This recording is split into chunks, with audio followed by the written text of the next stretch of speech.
በስመ አብ ወወልድ ወመንፈስ ቅዱስ አሐዱ አምላክ አሜን።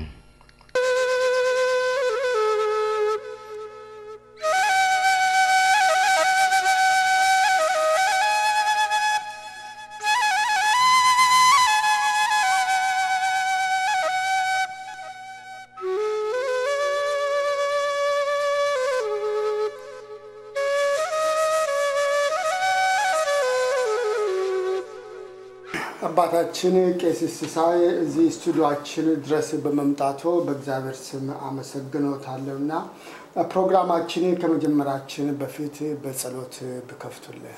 አመሰግናለሁ መምህር። በስመ አብ ወወልድ ወመንፈስ ቅዱስ አሐዱ አምላክ አሜን። ልዑል እግዚአብሔር አምላካችን ሆይ በዚህ ሰዓት ለዚህ ዕለት ስላደረስከን እናመሰግናለን። አባታችን ቄስ ሲሳይ እነሆ ዛሬ ሶስተኛ ሳምንት እሁድ ላይ ነን የምንገኘው አብይ ጾም ከጀመርን ማለት ነው። በዚህ ዕለት ዛሬ በቤተክርስቲያናችን ምኩራብ ተብሎ ይጠራልና ከቃሉ አንፃር ታሪኩን ብነግሩ። በጣም ጥሩ አመሰግናለሁ መምህር። በእውነቱ እንዳሉት ዛሬ ሶስተኛ ሳምንታችን ነው። ባለፈው እንግዲህ እዚህ መጥቼ በነበረ ጊዜ ዘወረደ ነበር የሚባለው። በሚቀጥለው ደግሞ ያለፈው ቅድስት ተብሎ የሚጠራው ሳምንት ተከብሮ አልፏል እና እንግዲህ እኔም ደግሞ ከእንግድነት ወደ ቤተኝነት ስሜት እየተሰማኝ ነውና በእውነት አመሰግናለሁ ድጋሚ እናንተን እዚህ ፕሮግራም አዘጋጂዎች። እና ምንድነው እንግዲህ ምኩራብ እንደምታውቁት መምህር የመጸለያ ቦታ ትልቅ የአምልኮት ሥርዓት መፈጸሚያ ቦታ የነበረ ትልቅ ቤተ መቅደስ ነው እና በዚህ ቦታ ላይ እንግዲህ እርሶም እንደሚያውቁት ሰዎች ከሰዎች የሚገናኙበት የጠፋ የት ሄደ ገሌ የሚባልበት ትልቅ የመገናኛ ስፍራ ነበረ። በእውነቱ አሁንም በዚህ በስደት ያለን እኛ ሰዎች ከቤተ ክርስቲያን ሲቀሩ እገሌ የት ሄደ እገሌ የት ቀረ የምንባባልበት የመገናኛ ትልቅ ቦታ ነበረ። እንግዲህ በዚህ ቦታ ላይ ብዙ የተለያዩ ህዝቦች የተለያዩ አቅጣጫ የሚመጡ ህዝቦች እንግዲህ በየጊዜው እዛ ቤተክርስቲያን እዛ ህንጻ ቤተክርስቲያን እየሄዱ ንግግር ያበዛሉ፣ ጨዋታ ይበዛል። በየጊዜው የቤተክርስቲያኑ ሥርዓት እየተለወጠ ሄደ እና አሁን ንግግሩ የጸሎት ነገር መሆኑ እየቀረ ይሄድልዎትና ምን እየሆነ ሄደ? ወደ ፖለቲካ ወሬ፣ የንግድ ወሬ፣ ያልሆነ የዓለም ወሬ ሞላው ያንን ቤተክርስቲያን። አዎ በዚህ ጊዜ እንግዲህ ይህ ቤተ መቅደስ ባለቤት አለው። ልዑል እግዚአብሔር የሰራው በሱ ፈቃድ የተሰራ ቤተክርስቲያን ነው። በዚያን ጊዜ ደግሞ የክርስቶስ መዋዕለ ሥጋዌ ስለነበረ ክርስቶስ በዚያ አካባቢ ስለነበረ ይህን ጉዳይ እሱ በአምላክነቱ ያውቅ ነበርና ይህ ጫጫታ በዛ፣ ሁካታ በዛ፣ በአተፋያት ሆነ ይላል መጽሐፍ። የወንበዴዎች ዋሻ ሆነ እና በዚህ ጊዜ ጌታ ኢየሱስ ክርስቶስ የምህረት አምላክ ቸሩ ልዑል እግዚአብሔር በምህረቱ የምናቀው እግዚአብሔር ተቆጣ ይላል መጽሐፍ። ኢየሱስ ክርስቶስ በደግነቱ ነው የምናውቀው፣ በቸርነቱ ነው የምናውቀው፣ በፈዋሽነቱ ነው የምናውቀው። የዚያን ቀን ግን ተቆጣ ይላል። እንደውም ሉቃስ እንደሚነግረን ጅራፍ ሰርቶ ሄደ ነው የሚለው እና እጅግ ትንሽ የሚከብድ ነው በእውነቱ። ይህ ጉዳይ በዚያ ቦታ ተፈጸመ። በዚህ ጊዜ ምንድነው የሆነው? ብዙዎቹ ሰዎች እንግዲህ ጫጫታና ግርግራቸውን ኢየሱስ ክርስቶስ ባየና በተረዳ ጊዜ በቀጥታ ሄዶ ቤተ ጸሎት ሰመይ ነው ያላቸው። ይህች ቤት የጸሎት ቤት ነች፣ የወንበዴዎች ዋሻ አደረጋችኋት እናንተ ውጡ ብሎ ጅራፉን ይዞ ገለባበጠው ይላል። እንደሚያውቁት በዛ የነበሩ ልዩ መስዋዕት የሚቀርባቸው ርግቦች፣ ጫጩቶች፣ በጎች፣ ብዙ ጠረጴዛዎች ተደረደሩ ነበሩ። ገለባበጣቸው ልዑል እግዚአብሔር።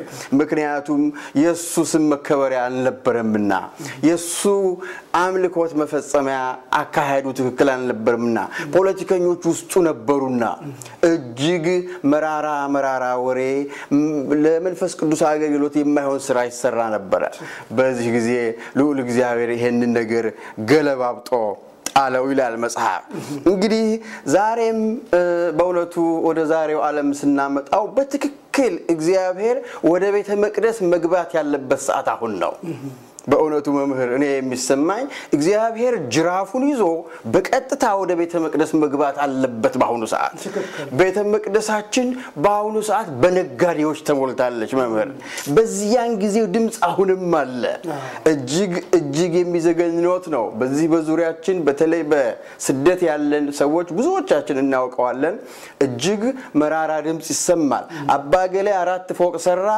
አባገሌ ወፍጮ ቤት ተከለ አባገሌ እንዲያላ አክሲዮን ገዛ የሚባል የንግድ እንቅስቃሴ የተከፈተበት ዘመን ነው እግዚአብሔር አሁንም ጅራፉን ጀርፎ ጅራፉን ገምዶ ወደ ቤተ መቅደስ መግቢያው ይግባ ተብሎ የሚታሰብበት ሰዓት ነው መምህር በእውነቱ እግዚአብሔር ለፖለቲካ ጆሮ የለውም ከባድ ነው የቡድን እንቅስቃሴ የቡድን ዘመም የሆኑ ሰዎች በቤተ ክርስቲያን ተሞልተዋል እጅግ አስፈሪ የሆነበት ዘመን ነው አዎ በእውነቱ ሌላ አንድ ነገር ምነግሮት መምህር በአሁኑ ጊዜ እንደሚያውቁት በጎች በእረኛ ነው የሚጠበቁት በጎች በእረኛ ነው አሁን ግን ተገለበጠና በጎቹ ናቸው እረኛው ነው የሚጠበቁት የሚገርመው ነው እነዚህ እረኞች ያንን እዛ ውስጥ ያለን በሃይማኖት ስም ቁጭ ያለን አባት ነው የሚንከባከቡት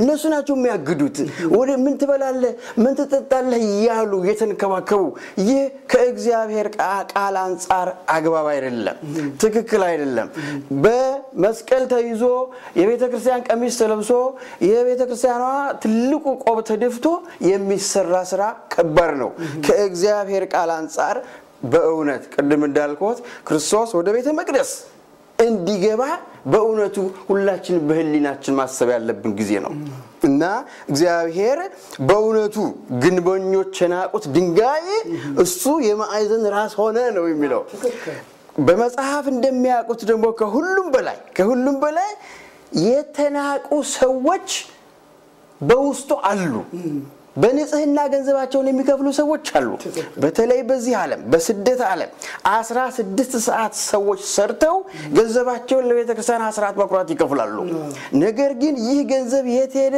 እንዴት ይደረጋል ብለው ይሄን ዝርዝሩስ መግባት አይፈልጉም ከቶ ለምን እዛ ይገባሉ ለምን እረኛ አላቸው እረኛ ጠባቂ ያለን ብለው ስለሚያስቡ ነው ያ ግን እረኛ የተባለው እኛ ምናስበው ሰው ግን በእውነቱ ይቅርታ ይደረግልኝ ይህ ነገር ፎቅ መስሪያ ሆኗል መኪና መቀያየሪያ ሆኗል ስለዚህ እግዚአብሔር ቤቱን እንዲያጸዳ ምኞቴ ነው አዎ በዛሬው ቀን እግዚአብሔር ቤቱን ያጸዳበት መታሰቢያ ቀን ነው ትክክል ቄስስ ያው ምኩራብ የጸሎት ቤት ነው እንዳሉንና ክርስቶስም ወደ ኢየሩሳሌም ወደ ታላቁ መቅደስ የሚነግዱትን የሚሸጡትን እንዳባረረ ከዛ በኋላ የፈውስ ሕይወት የመዳን ሕይወት ገልጧል በእኛ ዘመናችንም ያለው ቤተክርስቲያን ታሪክን እየደገመ ያለበት ዘመን ላይ ነው ይመስለኛል በዛም ይሸቀጥ ነገድ የወንበዴ ዋሻ ሆኖ የነበር ያምልኮ ስፍራ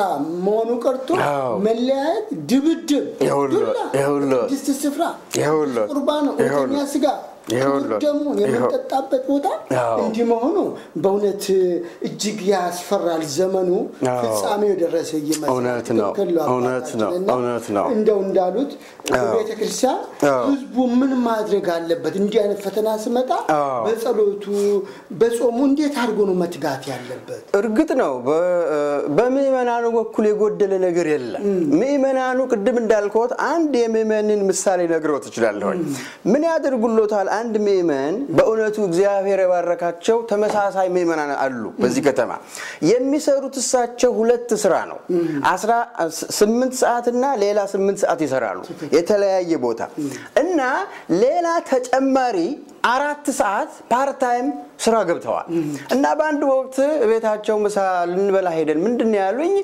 4 ሰዓት ተጨማሪ ሰራና ያችን የ4 ሰዓት ፔይቼክ ቀጥታ ለቤተ ክርስቲያን ነው መስጠው እንዴ ሲተባረኩ ይሁሉ ለምንድነው ይሄን ያደረጉት ቤተ ክርስቲያን ተገዝቶ ራሳቸው ተችለው ኢትዮጵያዊነት የሚለው ስም ጎልቶ እንዲታይ በእግዚአብሔርም ዘንድ በረከትና የቤተሰባቸውን ጥበቃ ለማግኘት ነው መምህር የሚገርሞት እኛ አባት እንደዛ አድርገው የሚሰሩትን እኔ አንድ ጠቀስኩ እንጂ እርሶ የሚያውቃቸው በየቤቱ ዛሬ እንቅልፋቸው ስራ አድሮ ለሌት እግዚአብሔርን ያመለኩ ገንዘባቸው እነሱን ግን የሚያሰባስብ አባታቸው ዓለም ፖለቲካ ገብቶ ወደ ምረቱ ትልቅ እግዚአብሔር ክብር በመነገርበት ስፍራ ላይ ብዙ ነገር እየተደረገ ነው ትክክል ነው ሌላ ተጨማሪ ነገር የምነግሮት እርሶ ምንድነው ቅድም ያሉኝ ምን ቢደረግ ይሻላል ያሉት በእውነት ከሁሉም በላይ ጸሎት ጥሩ ነው ምህላ ጥሩ ነው ነገር ግን እግዚአብሔር እንደነዚህ ያሉ ሰዎችን አይረሳም ይሄን በመጽሐፍ ጠቅሶታል በእውነት ነው ምነግሮት ስራችሁ በመድር ቅጠላችሁ በሰማይ ይሁን ነው ያለው የሚገርሞት ነው አዎ ስራችሁ በመድር ይሁን ቅጠላችሁ በሰማይ ይታያል አዩት ማንንም ሰው እዚህ ምድር ላይ ያለ ሰው ጥሩ የሚሰራ ሰው በጎ የሚሰራ ሰው አንዳች ያ የሰራው ስራ የትም አይወድቅበትም እንደውም እዚሁ ከቤተ መቅደሱ ጋር ስናየው ሰው እንደሚያውቁት ምን እንደሚለው ያ ቤተ መቅደስ ተሰርቶ የነበረው ከምናምን ተድንጋይ ከተናቀ ድንጋይ ስብስብ ነው ይላል ያ የተናቀ ድንጋይ ምእመናን ናቸው እንዲሁ ገንዘባቸውን በንጽህና የሚሰጡት በበጎነት ቅድም አይነት እንደነገርኩት ሰው አይነት ገንዘባቸውን ሰርተው እንቅልፋተው ቸካቸውን ለቤተ ክርስቲያን የሚያስተላልፉት የተናቁ የሚመስሉ ነገር ግን ቅጠላቸው በሰማይ የሚታይ እንዲህ አሉና በእውነት እንደዛ ያሉ ሰዎችን እድሜ ይጨምርልን ያጽናልን ያበዛልን ነው ብለው ትክክል ነው ቄስ በክርስቲያኑ ብዙ አስተዋጽኦ ያደረጉ ናቸው ምክንያቱም እረኛ ከሌለ መንጋው ተበትኖ ነው የሚቀረው ነገር ግን እግዚአብሔር ቸር ነው ህዝበ ክርስቲያኑ አሁንም ቢሆን በቤተ ክርስቲያን ተገኝቶ ጸሎቱን ጾሙን አንድነቱን ፍቅሩን ክርስቶስ በመስቀል ላይ ፍቅሩን እንደገለጠልን እኛም እርስ በርሳችን ልንዋደድና ፍቅራችን ልንገልጥ ያስፈልጋል አብሶ ኢትዮጵያውያን ደግሞ እንደው ከእምነታችን ባሻገር በባህላችንም እጅግ ፍቅር ያለን አብሮ መብላት አብሮ መጠጣት የነበረ ታሪክ ነው ታሪኩ ደግሞ መቋረጥ የለበትም በጥላቻ እየተያየ መሄድ የለም ከክርስቲያኖች ግን የምንጠብቀው ከዚህ የበለጠ ነው ክርስቲያን ደግሞ እንደ ክርስቶስ ፍቅር ማሳየት አለበትና ቤተ ክርስቲያን ከፖለቲካ ህይወት መንጻት አለበት ትክክል የትም ሀገር ፖለቲካ ይኖራል ግን ቤተ ክርስቲያን የራሱ የቻለ ስፍራ ነው ዓለም የራሱ ስፍራ አለው ሁለት የተለያዩ ነገሮች ናቸው ማዋሃድ ግን አንችልም እግዚአብሔር ከዓለም ጋር ህብረት የለውም ስለዚህ በክርስቲያኑ በትክክል በጸሎት መትጋት እንዳለበት ነውና ሁለተኛ ጥያቄ የማቀርብልዎት ሰሞኑ የቤተ ክርስቲያናችን መግለጫና ዜና ምን ይመስላል እንዴትስ ይመለከቱታል በእርሱ አመለካከት በርግጥ መምህር የዜና እጅግ የሚያስከፋ ቅር የሚያሰኝ ዜና ቢሆንም በእውነቱ በኢትዮጵያም በውጭም ላለነው ሰዎች ዜናው እጅግ በጣም አዲስ አይደለም እርሶ እንደሚያውቁት ይህ የመለያየት ንፋስ የነፈሰው ከ20 አመት በፊት ነው እና ያው ያደር ይዋለ ከመቀራረብ ይልቅ የከፋ የመጣ ቢሄድም በእውነቱ አዲስ ዜና ነው ብለን አንልም ነገር ግን እኔ እዚህ ላይ እንደው የማነሳው መምህርን መሰሎት ቤተክርስቲያናችን ከ3000 አመት በፊት እግዚአብሔርን በማምለክና ክርስቶስን በመስበክ የምትታወቅ አገር ነች በአለም ላይ እንግዲህ ልብ ይበሉ ይህች ቤተክርስቲያን ዛሬ መለያየት ገጠማት ተብሎ ሲባል ለሰሚው ግራ ነው የሚገርሞት ነው በጣም ይሄ ቃል ብቻ ያስፈራል እጅግ የሚያስፈራውትና የሚያስደነግጦት አባባል ይሄ ብቻ ነው ነገር ግን አሁን ምን እንደው እዚህ ላይ ምእመናኑም ካህናቱም የምናቀው ነገር ግን ቤተክርስቲያኗ እንደተለየች አድርገን ማሰብ የለብንም በውጭና በውስጥ ያሉ አባቶች በግል አለመግባባት ችግር አለ ብለን ልንል ካልሆነ ቤተክርስቲያና ዶግማዋ ትውፊቷ ቀኖኗ ዘሰም ነው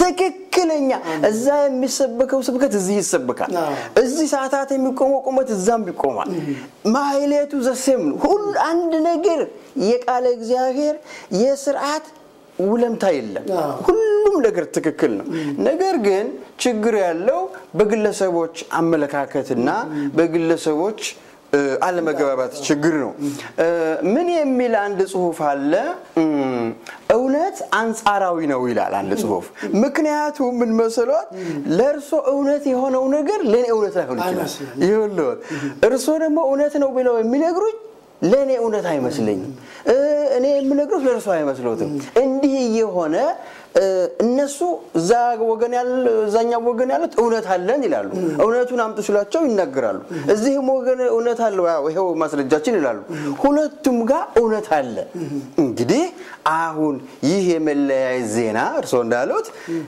እንዴት ይቀራረብ እንዴት ሁለቱ ሐሳብ እንዴት ይገናኝ የሚለው በእውነቱ በመመናንም በካህናትም በትልልቅ አባቶችም ጥሩ ጫፍ ደርሶ ነው መጨረሻ ላይ እንግዲህ ወደ አለመግባባት ወይም ደግሞ አሁን ወደምንሰማው ዜና የተገባው መምህር በዛ ሁኔታ ግን ሁሉን ነገር ደግሞ ለእግዚአብሔር ሰጥቶ ለእግዚአብሔር መገዛት ሁሉ ይበልጣል ስለ ክርስቶስ ስትሉ ለክፎች እንኳን ተገዙ ይላል ያው ቅዱስ ቃሉ አንዱ ላንዱ መገዛት ግድ ነው እምነታችን እኮ እግዚአብሔር ነው ለዚህማ ክርስቶስ ወደ ግብጽ መሰደድ አላስፈለገው ነበር ማለት ነው የስደቱ እኮ ምክንያት ሄሮድስ የተባለው ንጉስ ስልጣንን ይቀማኛል ንግስናን ይወስድብኛል ብሎ ያንን 144000 ህፃናት ከሁለት ዓመት በታች ነው ፈጅ እግዚአብሔር ግን ፍቅሩን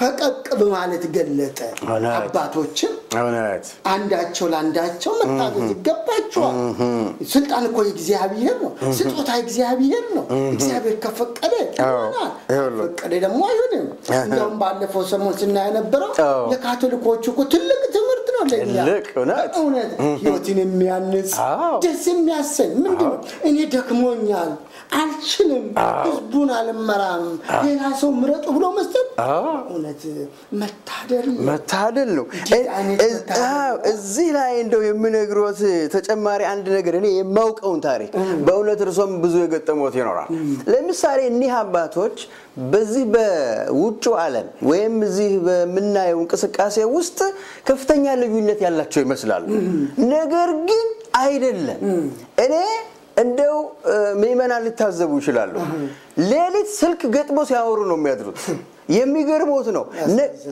ከቃሉ አንፃር ለምንድነው እርሱ አሁን ያመጡት እግዚአብሔር ቃል አለ ለምንድነው እነዚህ ሰዎች ምእመናንን ግራ ማጋባት እኮ ነው ደረሱት ባሁን ጊዜ እነሱ እኮ ገጥመው ሲያወሩ ነው የሚያድሩት እንደምን አለ ደህና ነው ያ ነገር እንዴት ሆነ ምን አደረስክልኝ ነው ሲባባሉ የሚያድሩት ነገር ግን በውጭ ሲታይ ተወጋግዘናል የሚባል ነገር እኔ ግን ምእመናኑ አሁንም በእውነት ነው የምለው እኔ ባለኝ ነገር ምንድነው ምእመናኑ ቤተክርስቲያኗ ተለይታለች ብሎ እንዳያስ ቤተክርስቲያን አንድ ናት ሰዎች በተለያዩ ሰዎች ባለመግባባት በሚስ አንደርስታንዲንግ ለዛውም ደግሞ ላይላውን ነው ውስጡን ሰላም ናቸው እነሱ አንድ ናቸው የሚገርሙት ሌላ ተጨማሪ አንድ ቤተክርስቲያን አንድ ትምህርት ቤት የሄዱ ሰዎች ናቸው በገጠር የቤተክርስቲያን ትምህርት ያውቁታል 30 አመት 20 አመት 15 አመት ሙጀሌ የበላው የተማረ የቄስ ተማሪ እዚህ መጥቶ አልተለያየም አንድ ትምህርት ቤት የሄዱ ናቸው አንድ ቅኔ ቤት አንድ ዜማ ቤት የነበሩ ናቸው ነገር ግን አሁን ላይላዩን ፖለቲካ ለበስ ጸብና የመለያየት ታሪክ ነው ስለዚህ እኔ ምእመናኑን ምለው መዘምራንም ሁሉ ያውቁታል ይሄን ታሪክ ቤተክርስቲያን አልተለየችም አስተዳደሯም እንዲሁ ላይላዩን ነው እንጂ እኔ የሰሞኑ ዜና በርግጥ እጅግ ከባድ ነው ከዛም አዲስ ፓትርያርክ ተሹሟል ከዚህም ደግሞ ሌላ እንቅስቃሴ ተጀምሯል ዙሮ ግን አሁንም ቢሆን ተስፋ አለ በእውነቱ በየትኛው በየትኛውም አጋጣሚ ይሆን ቤተክርስቲያን አንድ እንደምትሆን እኔ በግሌ ተስፋ አለኝ። አዎ ትክክል ነው። ትልቁ ነገር እኮ ለእግዚአብሔር የመገዛት ለቃሉ የመታዘዝ አብርሃም እኮ በረከት የእግዚአብሔርን እኮ በረከት አገኘ የምንለው እኮ በመታዘዙ ነው። መታዘዙ ክርስቶስ እግር አጠበ ስንል ታዲያ ምንድነው? በሕይወት ካልኖርንበት አባቶቻችን እኮ ይሄን ካልፈጸሙ የመታዘዝ በረከት ከሌላቸው እግዚአብሔር የሰጠኝ እግዚአብሔር ወሰደው አይደል እንዴ ኢዮብ ያለው ታዲያ እንዲህ አይነት ጽናት ሆኖ ልጆቻቸውን ማዳን አለባቸው እንጂ ህዝበ ክርስቲያኑ ተበታትነው እያለ ዝም ብሎ መተኛት በእውነት እውነተኛ እረኛ አያስመስልም። እውነት ነው። እያንዳንዱ ክርስቲያን አንዲት ቤተክርስቲያን ናት። ሰዎች በፍላጎታቸው መለያየት ይችላሉ። ነገር ግን ብዙ ዓመት አስቆጥረናል። ዛሬ ታዲያ የ20 ዓመት እድሜ ሰው ያለው እኮ ራሱን ያወቀ ማለት ነው አይደል እንዴ? እና ማወቅ አለብን። ቤተክርስቲያናችን አንድ ናት። ሃይማኖታችን አንድ ነው። ሰዎች ቢለያዩ የራሳቸው ምርጫ ነው። እኛ ግን አንድ ክርስቶስ፣ አንድ መስቀል፣ አንድ መጽሐፍ ቅዱስ፣ አንድ ቤተክርስቲያን፣ አንድ ጥምቀት። ትክክል ነው። በጣም ትክክል የሚያስደስት ነገር ነው በእውነቱ። በእውነት ይሄን አይነቱን ህይወት ያለውን እያንዳንዱ ሰው መጥቶ አስተያየቱን መስጠት ይችላል። ማንኛውም ሰው ስልክ ደውላችሁ መጠየቅም መካፈልም ትችላላችሁ። ስልክንም የምትፈልጉ 408 476 3580 ወስታይታችሁን ኢሜልም ማድረግ ትችላላችሁ። በእውነት ሁላችንም እንወያይበት። ትክክል ነው። ስለዚህ ክርስቲያናት ዛሬ ካልተናገር መቼም ልንናገር ነው። ትክክል ነው። ይሄ አሁን አውደ ምሕረቱ እኮ የእግዚአብሔር ቃል መነገሪያ እውነተኛ ስጋውን የበላንበት ቦታ ላይ ሌላ ነገር እንዴት ይደረጋል? ሌላ ነገር እንዴት ይታወጃል? መንግስትን ተቃወሙ፣ መንግስትን ደገፉ። በእውነት የስተት ነው። እንኳን መንግስትን መቃወም እግዚአብሔርን መቃወም ይችላል አይደል? ክርስቶስን ተቃውሞ የለም ነገር ግን ቤቱ የእውነት ቤት ነው። በእውነት የመዳን ስፍራ ነው። የፈውስ ስፍራ ነው። ዛሬ እኮ መናፍቃን የምንላቸው ከሃዲያን እንኳን ሳቁብን አይደል እንዴ? ተላገጡብን። በእውነት እያንዳንዳችን ሊቆረቆረን ይገባል፣ ሊሰማን ይገባል። ስለ ሃይማኖታችን ሀገራችን እኮ እግዚአብሔር ይጠብቃታል። ጸሎትን እኮ የሚሰማ አምላክ ነው እኮ አይደል? እግዚአብሔር እኮ የማዳን እጁ እኮ አልተዘረጋም ማለት ነው። ተቆጥቧል።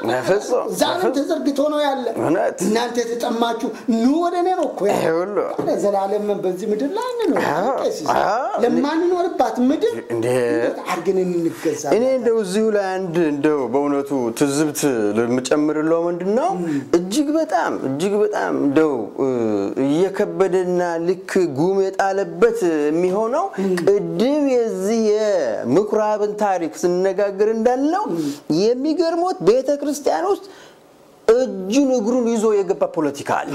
ይሁሉት ያ ነው አሁን እዚህ ለንደን ቤተክርስቲያን ቅድስት ማርያም ቤተክርስቲያን በኢንተርኔት ያዩታል። አሁን የሚገርሞት ሁለት ወገን ተከፍሎ ህዝቡ እርስ በርስ ባልና ሚስት ሁለት ወገን ተከፍለው በቤተክርስቲያን ውስጥ ከስራው እዛው መቅደስ ውስጥ እኮ ቅዳሴ ታጎለ። ክርስትና ሊጠመቁ የመጡ ህፃናት ሳይጠመቁ ቀሩ። የሚገርመው ድግስ ደግሳ ሴትየዋ ስንት ወጪ አውጥታ ክርስትና ተጠምቆ ልጁ ጓደኞችን ጋብዛለሁ ብላ ያ ሁሉ ሳይደረግ ቀረ። የሚገርመው የቀበላለት ይሄ ክርስትና ነው። ሌላው ምንድነው የምናስተምረው? ለሌላው ምንድነው ብርሃን የምንኖር? ገና ጨለማ ውስጥ እኮ ነው ያለው። ከጨለማ ሳንወጣ እግዚአብሔር መስበክ አይቻልም። ውጡ እኮ ነው ከግብጽ የተባለው። ውጡ ነው የተባለው። እውነት ያሳዝናል። ክርስቲያን ዛሬም ድብድብና ጭቅጭቅ አያስፈልግም። ግን ክርስቲያን ጸንቶ በፍቅር መታገል ግን አለበት። እግዚአብሔርን ማስቀደም ኖህ አካሄዱን ከእግዚአብሔር ጋር አድርጎ ነበር ይላል አይደል? አካሄዳችን እግዚአብሔርን አስቀድመን እግዚአብሔር ስለናንተ ይዋጋል ተብሎ የለም። እሱ ይዋጋልናል። እሱ መጪው ነው። እግዚአብሔር የምሳነው ነገር የለም። እሱ የመረጠው ይሆናል፣ እሱ የፈቀደው ይሆናል። ታዲያ ግን አይሆንም። በግድ አይሆንም እኮ የማይቻለው አይቻልም። ይቻላል ግን በእግዚአብሔር ዘንድ ሁሉ ይቻላል። ይቻላል። በእውነት ቄሲስ ያሳዝናል። ይሄ ትልቅ ሱባኤው ከፍተኛ መሆን ያለበት ነው። ስለ ቤተክርስቲያናችን አንድ ስለ ህዝብ ክርስቲያኑ አንድ ነው። ቤተክርስቲያን አንድ ናት። ቤተክርስቲያን ተከፋፈለ። እዚህ ጋር ነው ትርጉሙ የተሳሳተ ነው ያለው። ቤተክርስቲያን ዛሬ አንዲት ናት። አንዲት ኢትዮጵያ ኦርቶዶክስ ተዋህዶ ቤተክርስቲያን አንድ ናት። ሰዎች ግን ተለያይተዋል።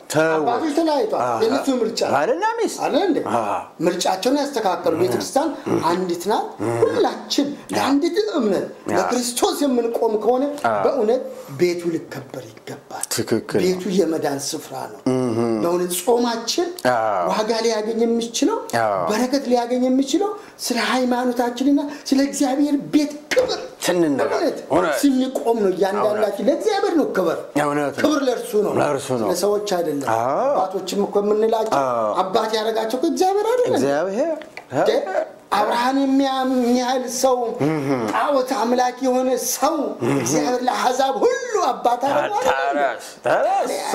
በእውነት አባቶች ስንል እንደ ክርስቶስ አባታዊ ፍቅራቸውን ሲገልጡልን ነው ካልሆነ ግን እግዚአብሔር ዘንድ እንጠየቃለን ዓለም ያልፋል ሁሉ በርሱ ዘንድ እኮ ያየን ነው እሺ ጠቅላይ ሚኒስትሩ ይሞታል ብሎ ያሰበ ነበር አሁን ጳውሎስ ይሞታል ብሎ ያሰበ ሰው ነበር እግዚአብሔር ምን ይሰራው ሁሉ የሚያደርገው በጊዜው ነው ማዳን ስልጣን አለው መግደል ስልጣን አለው ነገር ግን ለእግዚአብሔር እንስጥ እዚህ ላይ እንደው በእውነቱ ዳዊት ምን ይላል በልቦ ለእግዚአብሔር ግሩም ግብር ከይላ እግዚአብሔር ስራ ግሩም ነው በለው ድንቅ ስራ ነው በለው ይላል እግዚአብሔር እና የእግዚአብሔር ስራ አይመረመርም ትልቅ ከባድ ነው ስለዚህ አሁንም እርሶ እንዳሉት በዚህ በሱባኤ ወራት በጾም ወራት በእውነቱ ምእመናን ረጋ ብለው በማሰብ ቤተክርስቲያን ተከፍላለች የሚባለውን ሐሳብ ትተው ማንንም አለ በዚህም ተባለ በዛም በትክክል እውነቱን በመናገር እውነቱን በማሰብ ቤተክርስቲያን አንድነቷን ጠብቃ የምትኖር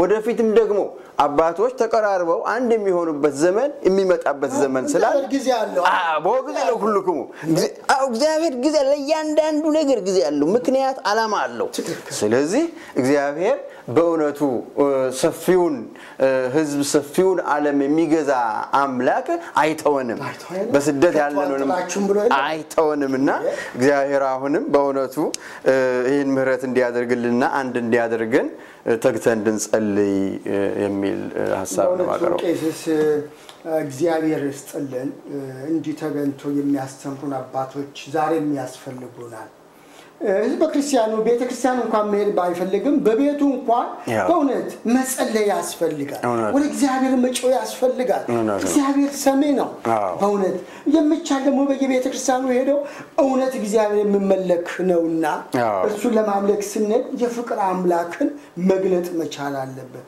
በቤተክርስቲያን የቀሩት ወንድሞቻችን እህቶቻችን እንዲመጡ ማድረግ ያስፈልጋል ካህናት አባቶችም ዛሬ እኮ ከቤተክርስቲያን ቀርቷል ዲያቆናቱ ቀርቷል ሰባኪያኑ እኮ ትቷል ዛሬ እነዚህ ሁሉ መሰብሰብ አለበት እና ቄስ እግዚአብሔር ይስጥልን ወደፊትም ደግሞ መጥቶ ሰፋ አድርገው በተለያዩ ርዕሶች ላይ እንደሚያስተምሩን እንደሚመክሩን ተስፋ አደርጋለሁ እግዚአብሔር ይስጥልን አሜን በእውነቱ ይሄን ለማድረግ እኔ ፈቃደኛ ነኝ ቅድም እርሶ እንዳሉት ይሄን መድረክ እርሶም ከፍተው ለህዝብ ስላደረጉት ብዙዎቻችሁ በየቤት የምትከታተሉ ይሄን ፕሮግራም በመምህር አድራሻ የኔንም አድራሻ ሳቸው ሊሰጧችሁ ይችላሉ ተገናኝተን ብንነጋገር መንፈሳዊ ነገር በመነጋገር የበለጠ ጥሩ የሆነ አንድ ኮመን አስተሳሰብ ስለሚኖረን በእውነቱ ግልጽና ኦፕን መሆኑን በዚህ አጋጣሚ ገልጻለሁ እግዚአብሔር ይስጥልን አሜን